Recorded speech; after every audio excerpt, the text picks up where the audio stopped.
Fact, I failed in landscape photography, thus I've made this video to help you guys know what I did wrong so you don't make the same mistakes I did.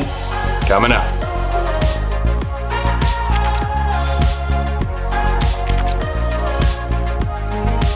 Hey, what's up guys, and welcome into the channel where I post weekly videos about how you can improve your landscape photography through in-field and post-processing tutorials, as well as gear reviews. So if you're new here, if you're into landscape photography at all, consider subscribing below. Now, in this video, I'm getting a little vulnerable, I guess, with you guys about how I actually failed my first go around in landscape photography. You see, when I first started landscape photography, I did it as just a hobby, a side gig on my full-time job. I did it as like a side hustle, just trying to make a few bucks on the side, really enjoying what I was doing with landscapes. I was teaching a few courses, talking to a few camera groups, and really enjoying life besides my full-time job, which I didn't enjoy.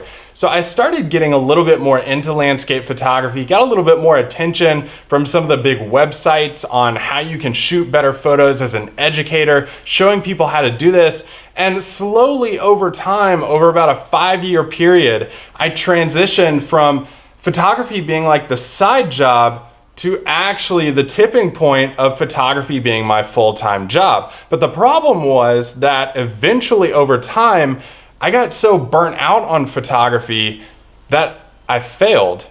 And I don't want you guys to end up doing the same thing or failing at landscape photography. Even if you aren't doing this as a job, these couple things are gonna help you stay in landscape photography for the long haul and help you actually take better photos and love the images you take. Now, the thought of this video really came to mind when I was on Instagram and somebody actually messaged me and said, hey, I hope one day I can take these same amazing photos that you take. And it's this thought process that people have that when pros go out and shoot and take photos, that every single time they come back and upload their photos onto their computer, they come away with incredible images. Now, that's flat out not true. There are more often times than not, I'm coming back, loading my images on and scrapping all of them, not even worried about editing them because they just don't work out. The light didn't act right. The conditions weren't exactly how I wanted them.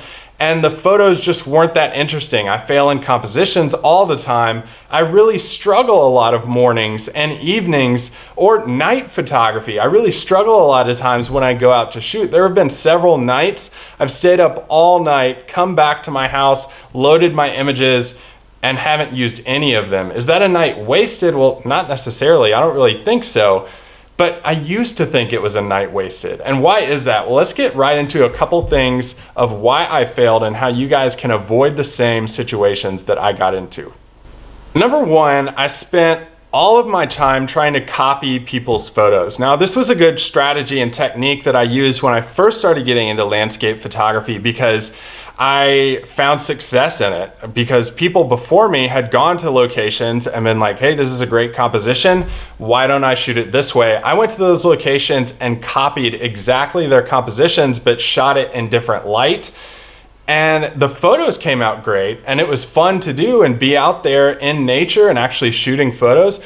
But over time, that really wore on me because eventually I realized that I had no creative style in photography. I had not worked on developing my creative style, my composition style, which is why I harp on it so much on videos and in articles that I write, is composition is the most important thing for you to improve upon over time because it's free and it helps you express yourself creatively. So the natural photographer's expression of composition or creative style is first you start out copying people's photos, which is what I was doing, but then you move on to creating your own style, which is never what I went on to do. So you copy people's photos first, then you start to think about, okay, this has been done several times.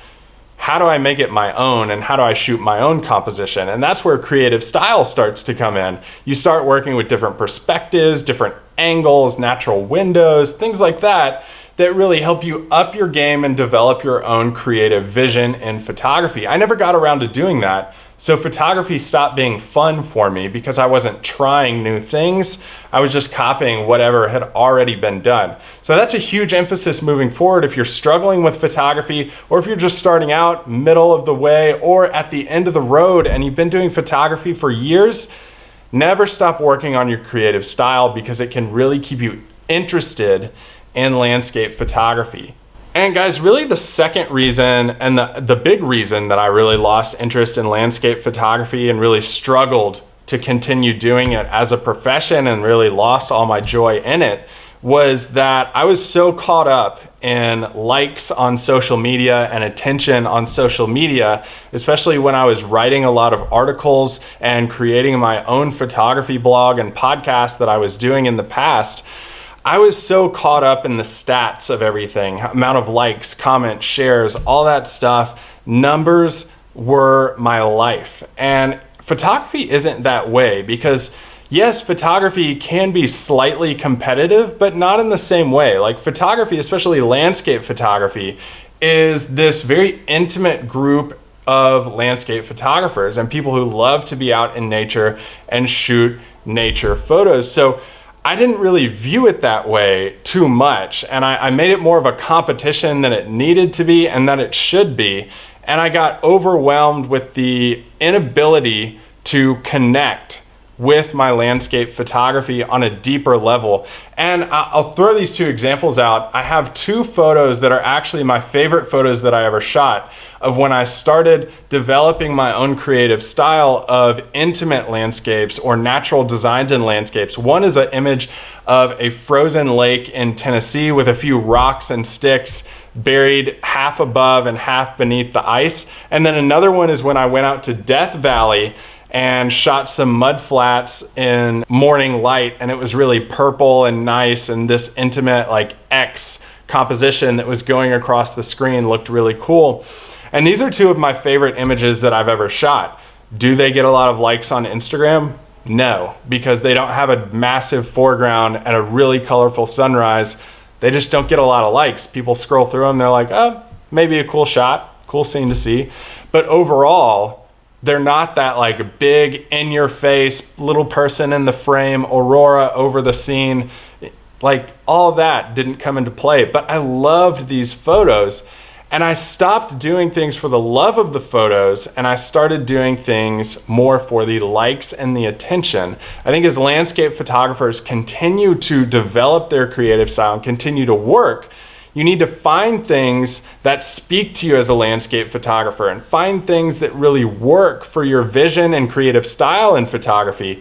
That's when you start to progress and build a deeper love for landscape photography in the long run. Now, you may be saying, well, Dave, like you're doing a landscape photography YouTube channel now. Well, I've developed a love again for landscape photography. I took like 6 or 7 months off from landscapes and really reevaluated what I was doing. I barely even touched a camera for 6 or 7 months. And then I finally went on a hike in Haiti up to some mountains, and I just shot the mountains with a telephoto lens at sunset and had some really beautiful colors, and remembered again why I loved landscape photography and had fun shooting creative visions and how I saw the world. And then that's what really brought me back into landscape photography and got me to fall in love with it again. And here I am, like I love shooting now that I know how to develop a creative style and not just copy other people, but really try to improve myself and work on my creative vision. All that stuff goes into creating a better photo.